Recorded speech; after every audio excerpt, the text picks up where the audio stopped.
আপনারা যারা বলেন পৃথিবীতে সবকিছু এমনি এমনিই চলছে, কেউ নিয়ন্ত্রণ করছে না, আপনি যে ধর্মেরই হন, যারা স্রষ্টার অস্তিত্ব বা আল্লাহর অসীম ক্ষমতা নিয়ে সন্দেহ পোষণ করেন, আজকের ভিডিওটা শুধুমাত্র তাদের জন্য। অ্যামাজন রেইন ফরেস্টকে যখন আকাশ থেকে দেখা হয় তখন মনে হয় এ যেন পৃথিবীর সবচেয়ে উর্বর জায়গাগুলোর একটি। চারদিকে ঘন সবুজ বন, বিশাল বিশাল গাছ। এত গাছপালা জন্মাতে হলে মাটিও নিশ্চয়ই প্রচণ্ড উর্বর।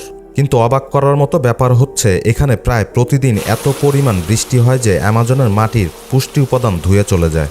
এবং অ্যামাজন থেকে প্রায় ৫,০০০ কিলোমিটার দূরে অবস্থিত সাহারার মরুভূমির ধুলা আটলান্টিক মহাসাগর পার হয়ে বাতাসের সাহায্যে ভেসে এসে এর ঘাটতি আংশিকভাবে পূরণ করে। বিজ্ঞানীরা বলছেন প্রতি বছর কয়েক কোটি টন ধুলা সাহারা থেকে অ্যামাজনে পৌঁছায়। আর সেই ধুলার সঙ্গে আসে ফসফরাস সহ বিভিন্ন খনিজ উপাদান, যা প্রাকৃতিক সারের মতো কাজ করে। তবে শুধু সাহারার ধুলাই না, অ্যামাজনের নিজেরও একটি অসাধারণ রিসাইক্লিং সিস্টেম আছে, যা এই গাছগুলোর বেঁচে থাকার আরেকটি বড় কারণ।